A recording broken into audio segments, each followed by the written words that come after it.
Ayer fue un desastre. La capitana Salakar caminaba de un lado a otro, golpeando ocasionalmente su cola reptiliana contra el suelo, tratando de averiguar cómo informar de esta catástrofe al cuartel general de la Alianza.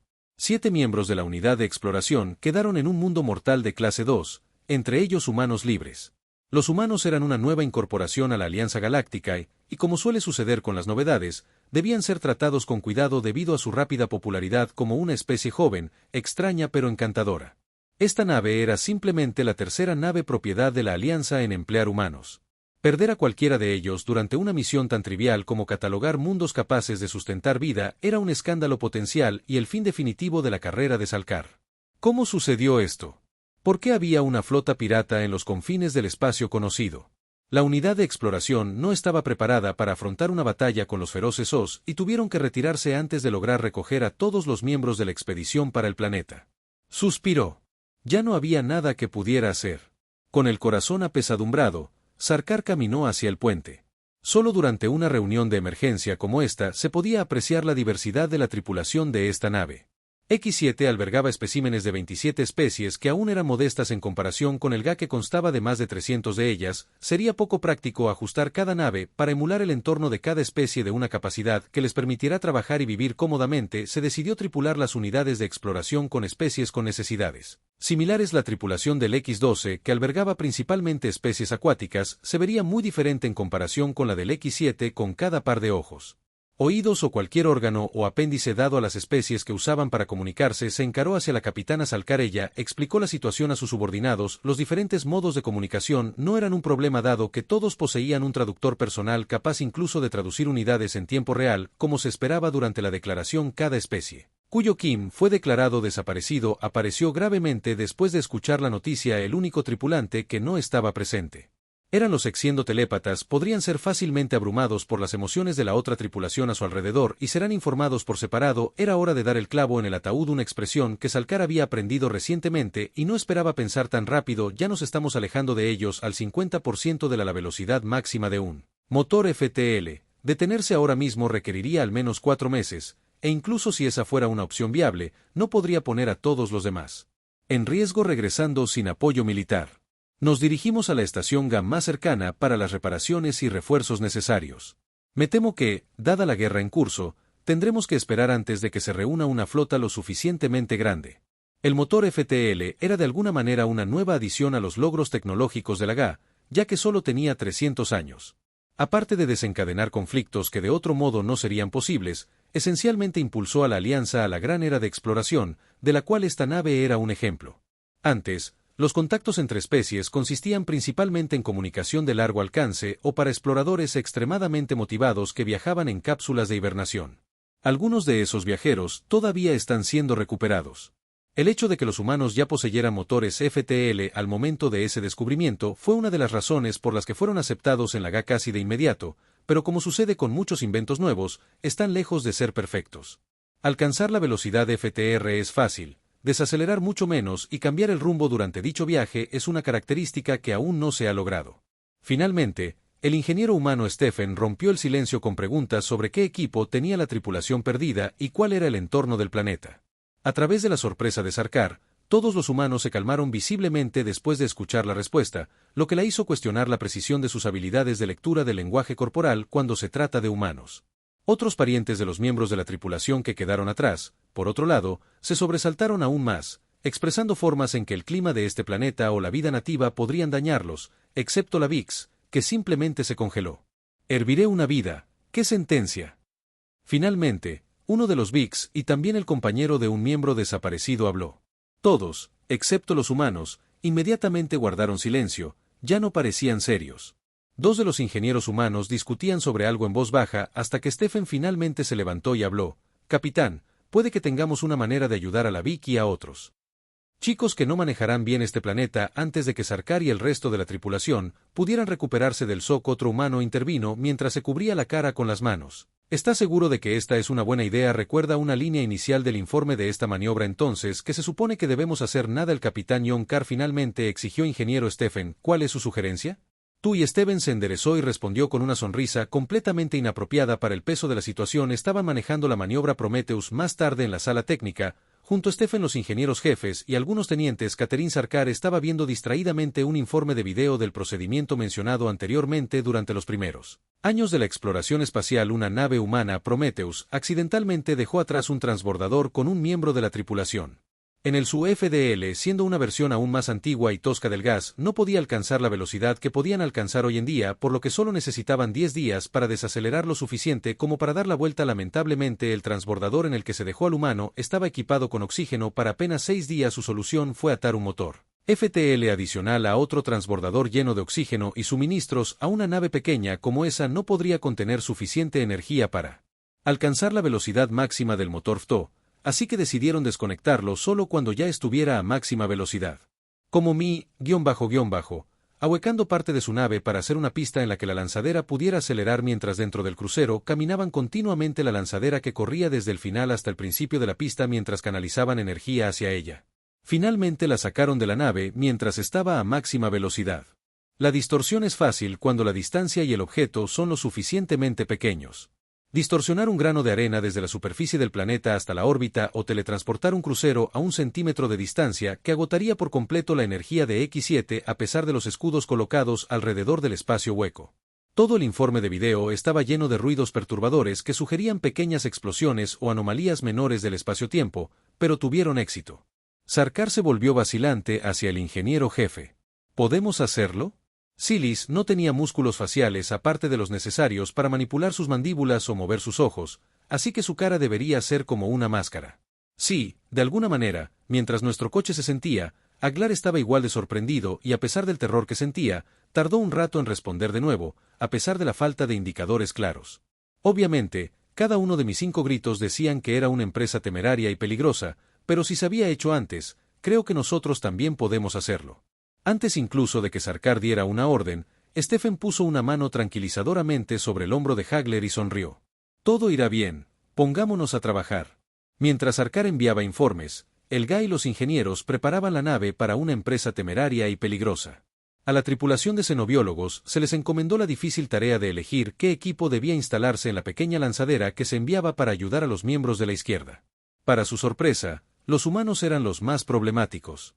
Fue su idea la que hizo posible el lanzamiento de suministros, por lo que se les acomodó un espacio 2 veces más grande que el de otras especies y, debido a que las nuevas especies debían manejarse con cuidado por razones políticas, se les pidió que hicieran una lista de objetos que ayudarían a sus parientes a sobrevivir y que la pusieran en 3 categorías de prioridad.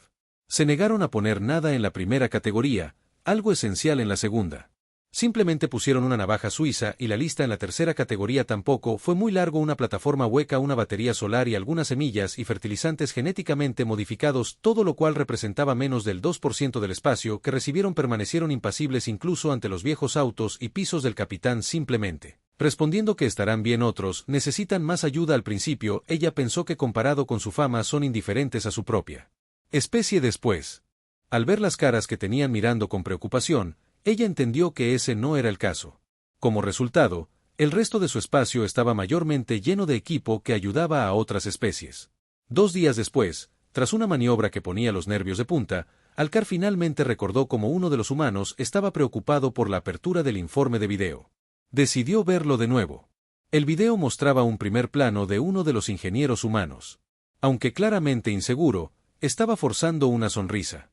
Sin embargo, algo andaba mal. Por un segundo, Sarkar pensó que había visto lo que los capitanes anteriores que empleaban humanos habían informado, ese destello de locura antes de hacer algo increíble o increíblemente estúpido. Finalmente, el ingeniero habló: este es TSS Prometheus. Bienvenidos a Yacas. El teniente Davis estaba en medio de disuadir al Dr. Campbell y al interno Nick de intentar adoptar uno de los especímenes locales cuando recibió una señal de socorro de X7 con una orden de regreso urgente. Corrió tan rápido como pudo mientras cargaba a Gris, y sin saberlo, hacia quien se enroscó a su alrededor en algún momento. A pesar de sus mejores esfuerzos, llegaron tarde y solo pudieron observar cómo despegaba la nave mientras estaban sentados entre el equipo. La nave partió. Detrás de Sia, intentaba controlar sus emociones para poder calmar a los demás. Sintió la angustia de la gente a su alrededor y tuvo que luchar para que no la afectara. El hecho de que Nick y el teniente Davis estuvieran más cerca de ella y fueran relativamente tranquilos en comparación con el resto de la tripulación la ayudó un poco. Se acomodó la toalla intentando alisar las plumas que estaban desordenadas después de toda la carrera. El teniente Davis parecía estar completamente sereno. La conmoción inicial se estaba convirtiendo rápidamente en determinación y un impulso para proteger a la tripulación. Nick, el dulce idiota que es, tenía más miedo de Fi parado detrás de él que de la situación en la que se encontraban. Sia sabía que la mayoría de los humanos temían a las especies arácnidas, pero la idea de que Nick temiera a Fi más que a estar varado en un planeta desconocido le causó diversión. Con ese pensamiento, comenzó a deslizarse hacia Fi. Cuando Sia se movía de un miembro de la tripulación a otro, el teniente Davis estaba revisando las imágenes del dron que enviaron después del aterrizaje buscando un posible refugio. Finalmente, Sia le siseó, lo que lo impulsó a levantarse. Creo que todos entienden la situación en la que estamos. En X7 saltamos a FTL, así que tardaremos bastante tiempo antes de que nos rescaten. Sia siseó con desaprobación. Mierda. No era bueno motivando a sus subordinados habituales. El hecho de que algo fuera una orden era suficiente para motivarlos. Tosió y volvió a hablar. No obstante, creo que tenemos una buena oportunidad de sobrevivir. Antes de despegar, el piloto de la lanzadera tuvo la amabilidad de vaciar su carga, dejándonos con la mayor cantidad de equipo posible. Una oportunidad que no podemos permitirnos desperdiciar. A 12 kilómetros de aquí, el dron de exploración localizó una cueva que debería proporcionarnos cierta protección contra los depredadores locales. Si empezamos a movernos ahora, deberíamos llegar con tiempo de sobra antes de que se ponga el sol. Respiró hondo y ordenó: empiecen a empacar la carga en las plataformas de transporte. Tras un momento de retraso, todos empezaron a buscar cajas dispersas y a cargarlas en las plataformas de transporte. Las plataformas de transporte eran equipo estándar de cada crucero y lanzadera, capaces de transportar pesos considerables mientras flotaban suavemente sobre el suelo a una altura ajustada al usuario. No era un dispositivo antigravitatorio sofisticado, seguía empujando el suelo para impulsarse hacia arriba. Pero él lo consiguió. El trabajo estaba hecho. Afortunadamente, lograron colocar toda la carga en 6 tablones de transporte que tenían, de lo contrario, habrían tenido que hacer varios viajes de ida y vuelta o que Tim Nack la llevara. Tim Nack fue el último de los tripulantes en llegar al lugar. El alienígena de 3 metros de altura, con una apariencia que podría describirse como una desafortunada confusión entre un troul y un oso, era sorprendentemente lento pero fuerte, probablemente el más fuerte de la tripulación en ese momento, aunque en su hábitat natural, que era casi 3 veces más rico en oxígeno que aquí, Fi probablemente podría superar al gigante. Después de llegar a la entrada de la cueva, el teniente Davis les dijo que esperaran afuera y extendió su mano hacia Sia. Sia siseó con desaprobación.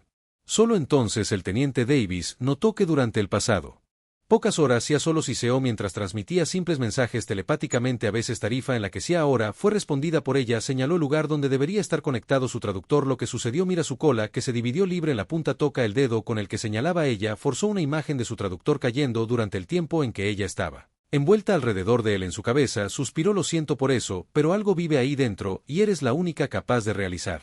Un examen sapiens ahora mismo mira una historia astillada alrededor de su brazo hasta que su cabeza descansó sobre su hombro. Lo que vivía en la cueva no era sapiente. Poco después de que los dos entraran el teniente Davis gritó a Nick que viniera a ayudarlo. Ellos emergieron arrastrando 3 criaturas paralizadas parecidas a felinos del tamaño de un caballo. El soldado se volvió hacia el resto de la tripulación. Ustedes tal vez quieran irse a descansar adentro. Ellos estaban felices de complacer. Finalmente, teniendo un momento para respirar la realidad de la situación, comenzó a llegar a ellos. Primero en romper el silencio fue Ogres. He visto el informe sobre este planeta. Veremos tornados, terremotos, monzón, estaciones, y el infierno del tamaño de un puño humano. Nos condenamos en cuyo lapso actualmente descansaba acurrucada. Suspiró. Probablemente fue gracias al sexo, pero ella no se sentía del todo derrotada. Todavía yo también lo he visto. Tenemos proveedores, así que las baterías podemos prepararnos. En lugar de calmarlo, esas palabras solo encendieron más a Olga. Preparándonos más. ¿Dónde estamos?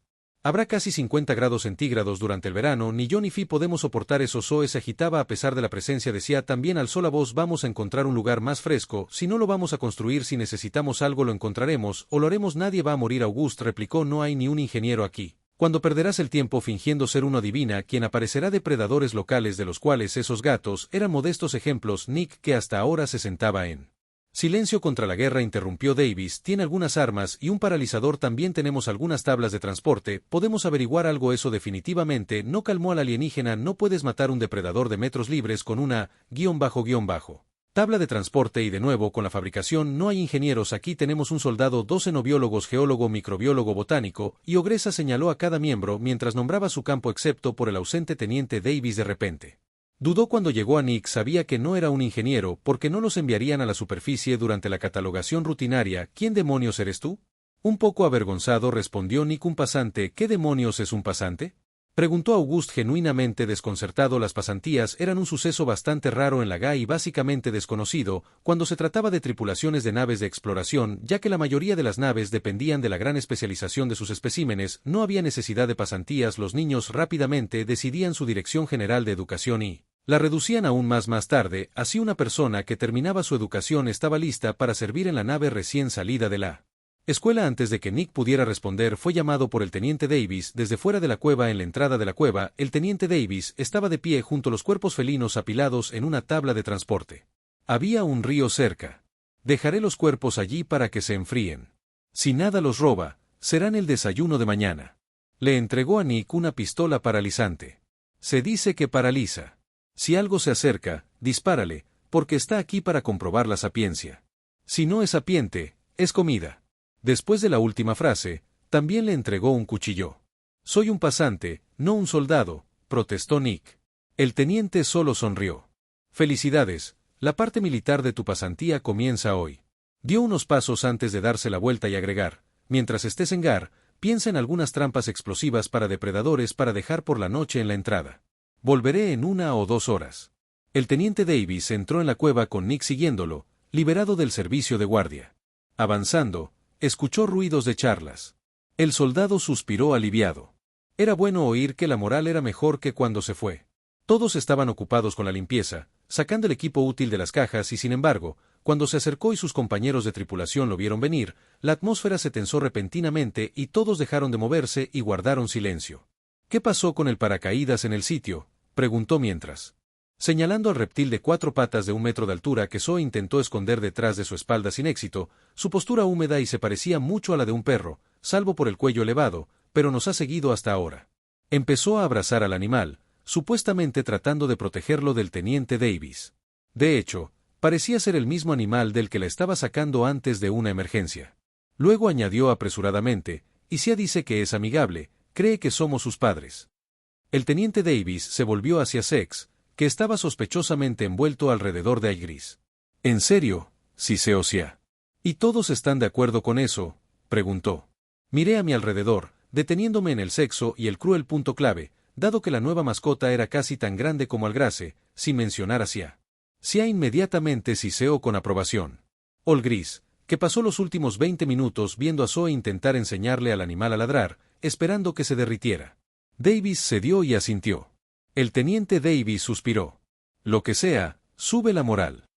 Se volvió hacia Nick. Lo has hecho. La trampa aparentemente orgullosa de sí misma. Nick confirmó sí, estaba esperando a que volvieras antes de prepararla. Agarró algunas bolsas y corrió a la entrada para colocar la trampa. Con algo de tiempo antes de la puesta del sol y de mejor humor, todos comenzaron a charlar tratando de conocerse. Trabajando en diferentes campos, en su mayoría solo se conocían de vista y casi nunca hablaban. Zoe y Sia eran las excepciones. Ambas eran xenobiólogas y eran amigas desde hacía algún tiempo. Por eso, cuando su nueva mascota se durmió en el regazo de Zoe, Sia simplemente se movió más arriba fingiendo ser la elegante bufanda de Zoe. En algún momento, la ogresa Sunny recordó una pregunta que quería hacer antes. Nick, ¿qué es un pasante? Antes de que el teniente Davis, bailarín de bragas, interrumpiera, es un idiota que es enviado entre diferentes trabajos para que los xenobiólogos puedan observar el rendimiento humano promedio en diferentes entornos. La mitad de los trabajos que cree que está haciendo la nave son en realidad rompecabezas o pruebas hechas por xenobiólogos. Por un segundo, Nick se rió pensando que era una broma antes de que de repente la sorpresa y la comprensión se reflejaron en su rostro. Su cabeza se giró bruscamente hacia Sia. ¿Eran esas las tareas? Me diste estos malditos rompecabezas irresolubles para ver cómo reaccionaría. Siempre fui una rata de laboratorio. ¿Es un siseo? No respondiste. Literalmente eres telépata. La palabra siseo.